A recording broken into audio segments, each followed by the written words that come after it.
Hi guys, welcome back to Flora Fun and Food. My name is Lauren and today we are going to be making some homemade spaghetti sauce and canning up some tomatoes that I bought this morning at the farmer's market.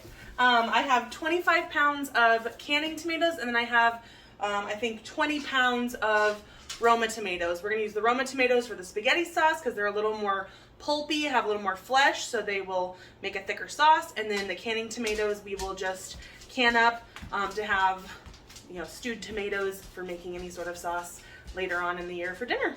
So let's get started. All right.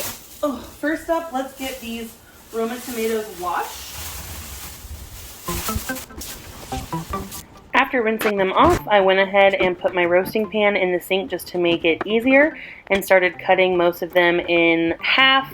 Some of the smaller ones I just left whole because I will be using an immersion blender to blend this all up at the end, but it'll just help to cook faster if they are in smaller pieces.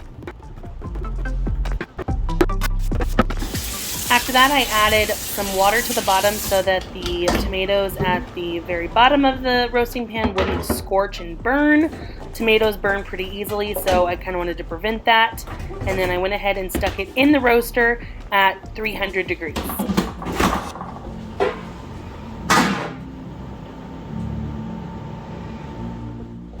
Next up, I brought my other roasting pan over to the sink to get the canning tomatoes prepped and ready for that roaster.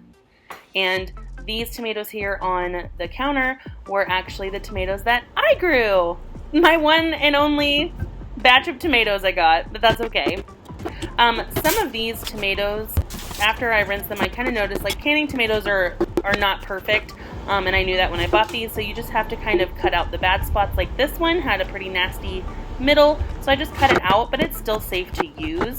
And then there are others that have some blemishes, like this one. That's just some scarring. That really isn't a bad spot since it healed back over, but I just kind of sliced that off. It was just more of a surface blemish, but this one was moldy and mushy and gross, so I didn't even use it.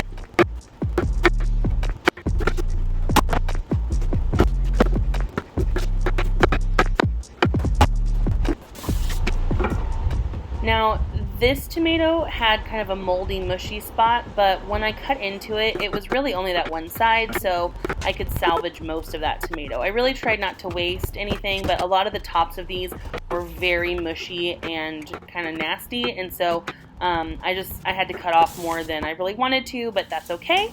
So again, I added some water to the bottom of this to prevent any scorching and stuck it on the other roaster, again at 300 degrees.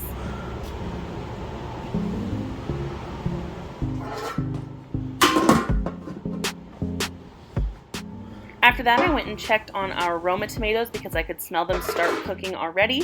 And I did notice that a few of them were kind of burning to the side of the roasting pan. This one just gets so hot. I really need to figure this out a little bit. I got it at a thrift store, same with the other ones. They were super cheap, and I've only used them a handful of times. So to prevent any more scorching, I decided to add just a little bit more water. Now, I want this sauce to be thick, but I need the tomatoes to be nice and cooked beforehand, so I'm going to add more water so I don't scorch or burn them, and then we'll just let the water kind of cook out over a long period of time, and it should be just fine. And then I went ahead and stirred it up and decided that if this one was kind of scorching, the other one probably would, so I just added a jar full of water to that one as well, just to be on the safe side.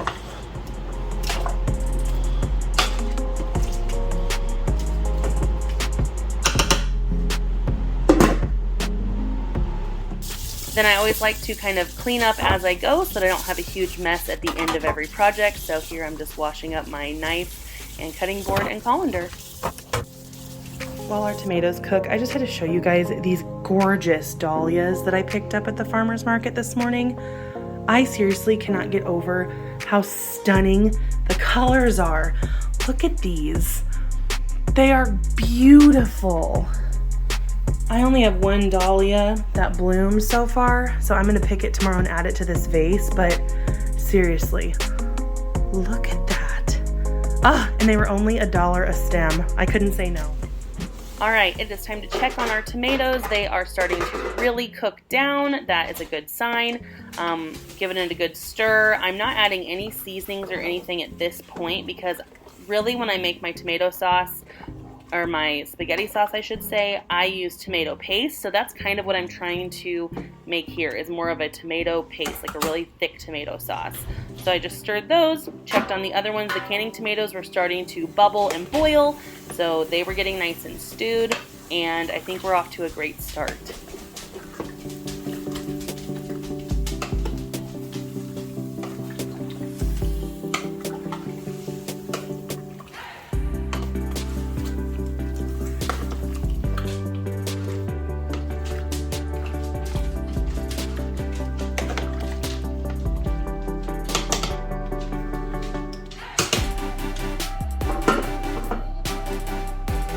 I'm gonna go to bed, so I'm actually gonna turn the heat down to about 150 so that all night long these can continue cooking without burning.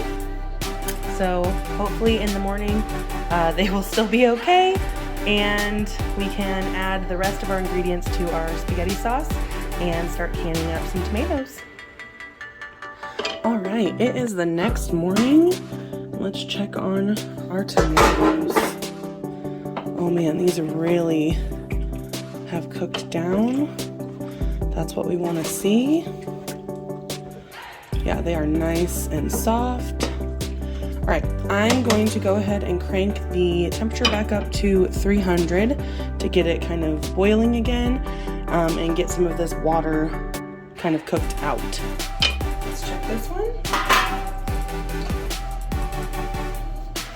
Oh wow, yeah, these have definitely, oh wow, look at these. They have all kind of lost their peels. It's funny, they both smell very different. The Roma tomatoes I like the smell of better, but these smell like, I don't know, I mean they both smell like cooked tomatoes, but they just have a very different smell. You can tell they're different types of tomatoes. Alright, so same with this one. We'll get all the stuff off there. We're going to crank it back up to 300 and get it simmering and cooking out some of that water. Up next, we're going to cut up a bunch of the Vidalia onions that I had left in my pantry, and I'm going to saute these with some garlic to add to our sauce. This onion here had kind of a nasty spot, but I just cut it in half and used the good side. So I tried not to waste anything again, but a lot of my produce was really ripe and needed to be used, so I'm glad I got this project going today.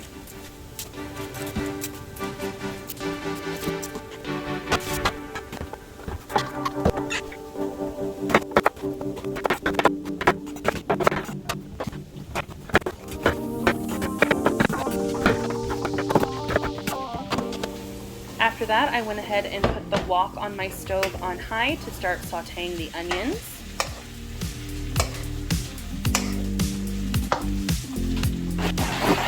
After that, I got my immersion blender out and started to blend up all of my Roma tomatoes. I kept stirring my onions because they were starting to turn a nice golden brown kind of translucent color, and so I knew it was a good time to throw in the garlic. I like to throw in the garlic after the tomatoes have cooked down quite a bit because I don't want my garlic to burn, and it burns a lot faster than onions do.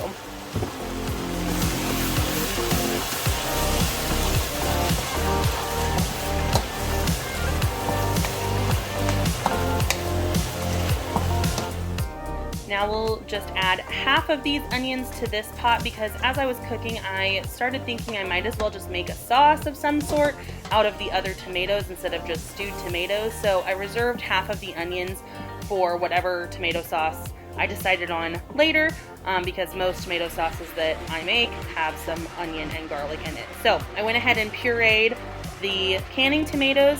Originally I was gonna just have stewed tomatoes or tomato puree of some sort. But I just decided to save myself a step later and just make some sauce that I know I'm gonna like. Alright, I'm gonna go ahead and turn this down because it is starting to smell kind of burny.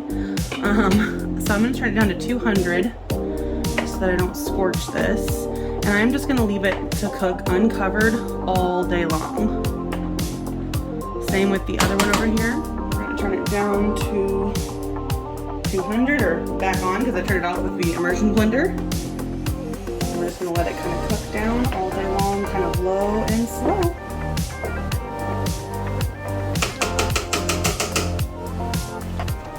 Up next, I took all of the basil that I have harvested from my garden recently. Some of it has been sitting in a cup of water so long that it grew roots.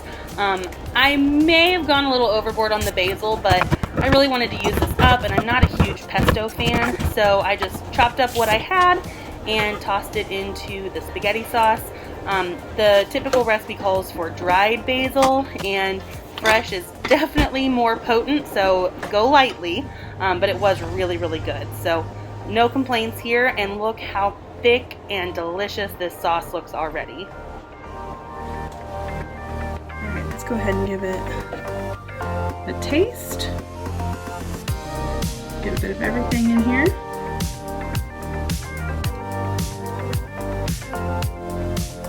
It's good, but it is missing something. Let me check my recipe.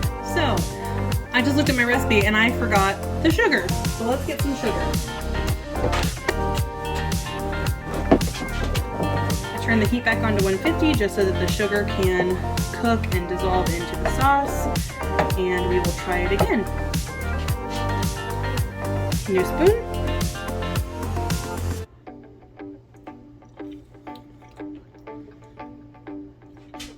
Oh yeah. Once that sugar cooks in there, that's going to be way better. So while looking for my spaghetti sauce recipe, I found this recipe from Ina Garten. She's the Barefoot Contessa cook, and I loved this sauce on these stuffed cabbage rolls. So I think instead of just having canned tomato puree that I then have to make into a sauce, we're gonna make this sauce and can it up so that I can have it over pasta or cabbage rolls or whatever and just have it ready to go. So I kind of saved myself a step. So let's get the ingredients going, and I will link this recipe below, and I will also post my recipe, or it's really my mom's recipe, for the spaghetti sauce, even though we did it a little differently because today was using fresh ingredients. Now, her recipe calls for raisins, and I am not a huge raisin fan. I think it's mostly because of the texture, because when I made this before, I used Becky at Acre Homestead's tip to throw this in the blender with some of the sauce so that the raisins are then emulsified, and you get the rich flavor out of this, but you don't have the chunks of raisin. So that's what we're gonna do. And since this is a big batch, I'm just gonna use what's left of this canister here.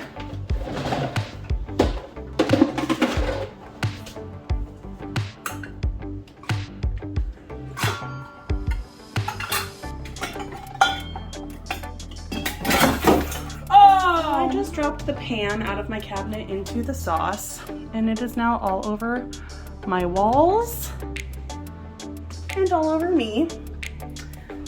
Oh boy. All right, well, now that we've cleaned up our mess, I'm gonna just scoop some of this sauce into my blender with the raisins, just so that I can blend them up. And I'm gonna go ahead and add the other ingredients to this. It does call for red wine vinegar, so let's throw some of that in. And since this is such a large batch, I'm just gonna use the rest of this bottle.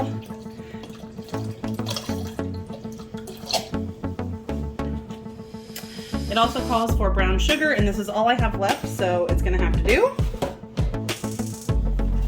I think blending this will help it just cook a little bit faster. It also calls for salt and pepper.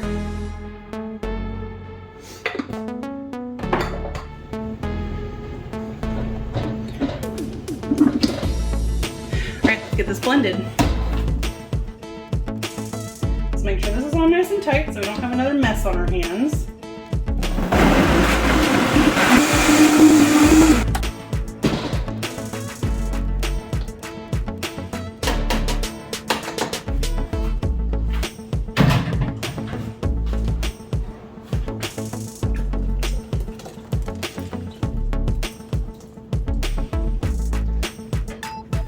gonna go ahead and turn this back up to 200 to get it going again so that the raisins and the vinegar and the sugar and everything can get cooked a little bit better.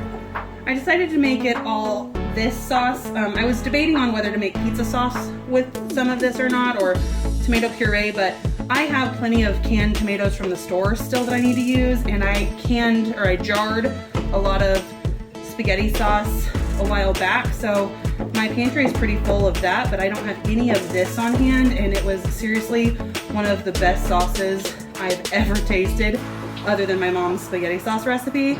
So I'm really excited to have this on hand for pasta dishes. I'm also going to add in the onions that we cooked earlier. I didn't want to put them in when I immersion blended this or blended the other stuff in the blender because I want the chunks of onion and garlic.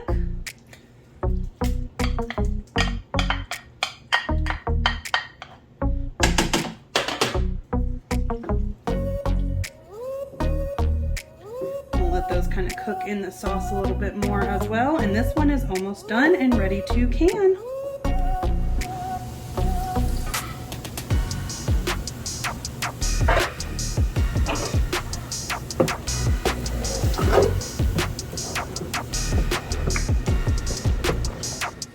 Alright, let's give this one a taste test.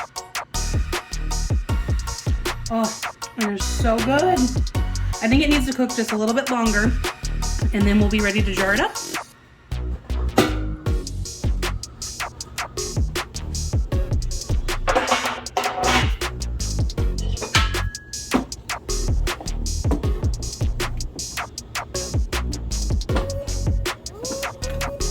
All right, let's try this one more time now that it's cooked a little longer. Oh, this is so good. It definitely has a different flavor because we used fresh tomatoes and fresh basil. I think the fresh basil is really what I'm tasting. There's a lot of it in there, but it is so good and fresh. It's almost, I would say it's almost better than the canned tomato paste recipe that I posted below. To try and make good use of my time, I went ahead and filled both of my pots with boiling water while the sauce was finished cooking so that I could get them on the stove and start boiling, because it does take a pretty long time for this amount of water to get to a rolling boil. Then once the sauce is done, it is pretty much at boiling temperature, so we can safely put the sauce in the jars and then the jars in the boiling water without risking cracking them. I am just double checking my ball canning cookbook to make sure I've done everything correctly. When you are canning tomato sauce, you do need to add enough acid if you're water bath canning. If you're pressure canning, it's different, but I'm going to be water bath canning, and so I need to add, for a quart jar, which is what I'm using, I need 2 tablespoons of lemon juice in each jar before I put my sauce in to prevent things like botulism. And I'm just checking over here, the different types of tomato sauce all require 35 minutes of cook time, and they need a 1/2 inch of headspace at the top. So let's get these sauces jarred up.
Here I realized I had a little bit too much water in the pot, so I just siphoned some out with a measuring cup so that when I dropped the jars in, I wouldn't have a spill or an overflow and burn myself.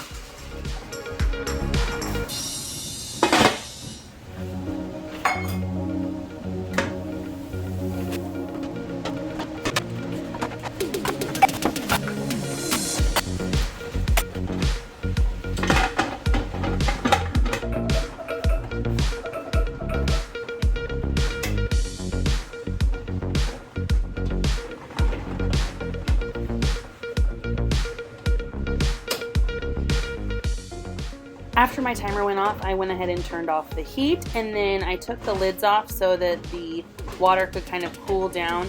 I left the jars in the hot water just to kind of come back to room temperature altogether.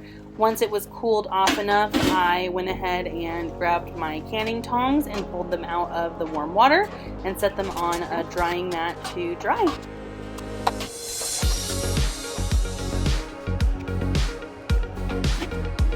Well guys, we did it. We got 6 quarts of spaghetti sauce and 8 quarts of the, what I'm calling the tomato raisin sauce. If you guys like this content, please go ahead and like, subscribe, all of those things, and I hope to see you guys very soon. Bye guys.